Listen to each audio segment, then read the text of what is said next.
Infidelity and Forgiveness, Episode 5. Michael sat alone in his car, gripping the steering wheel, as the weight of his mother's expectations and Tomi's ultimatum crushed him. The night outside was still, but inside him, a storm raged. He had to make a choice, and he had to make it now. Shade's ultimatum.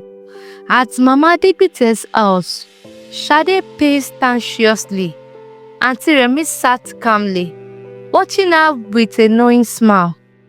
"You need to be patient," Auntie Remi advised. "I'm running out of patience," Shade snapped. "Mama said Michael would be forced to marry me. But he still hasn't made a move. What if he chooses Tomi?" Mama Adegbite entered the room, placed the reassuring hand on Shade's shoulder. "Then we must take matters into our hands." Shade frowned. "What do you mean?" Auntie Remi smirked. "A woman in your position should know how to secure her future. If Michael won't come willingly, we will make sure he has no other choice." Tomi's resolve. Tomi sat on the couch in Ngozi's apartment, staring at her phone. She had been waiting for Michael's call, but deep down, she knew she needed to move forward, regardless of his decision. Ngozi handed her a glass of water.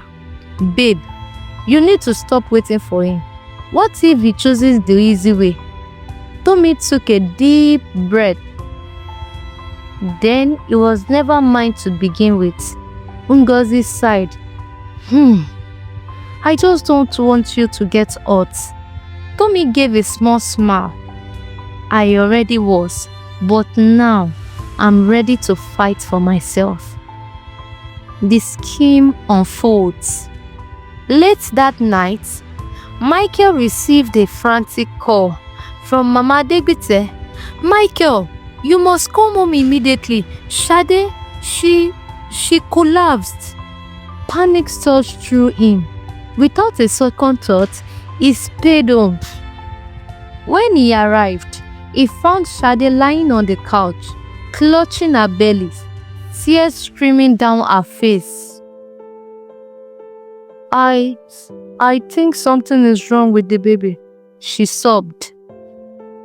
Michael's heart pounded. "We need to get you to the hospital." Mama Adegbite placed a hand on his arm. "Michael, this wouldn't be happening if she wasn't so stressed. She needs stability. She needs you."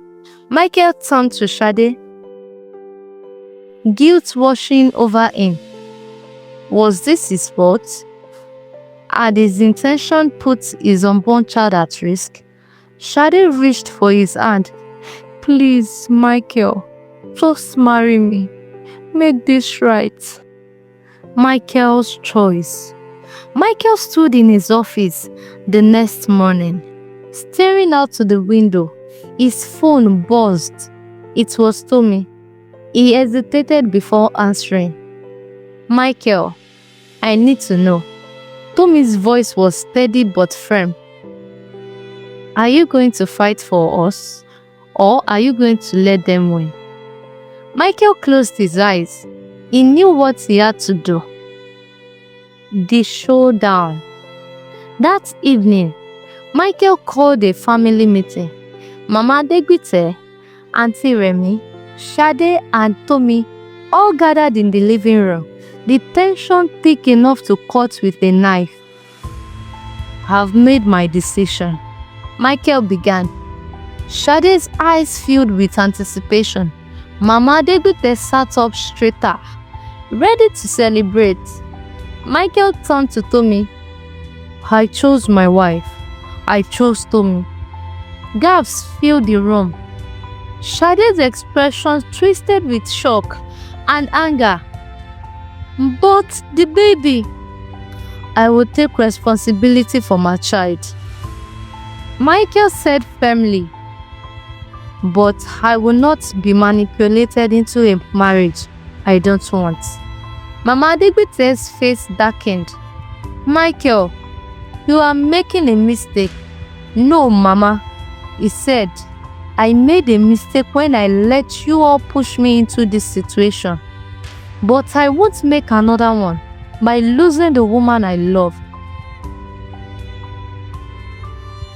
Shade shot to her feet. You think you can just cast me aside? Michael met her gaze. I'm giving you my support, but I will not give you my life. The aftermath. Days later, Tomi and Michael sat on the beach, watching the waves crash against the shore. Do you think she will be okay? Tomi asked. Michael sighed.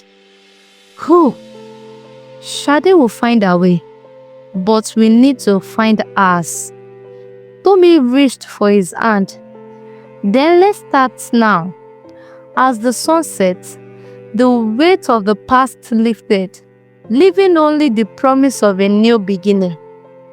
The end.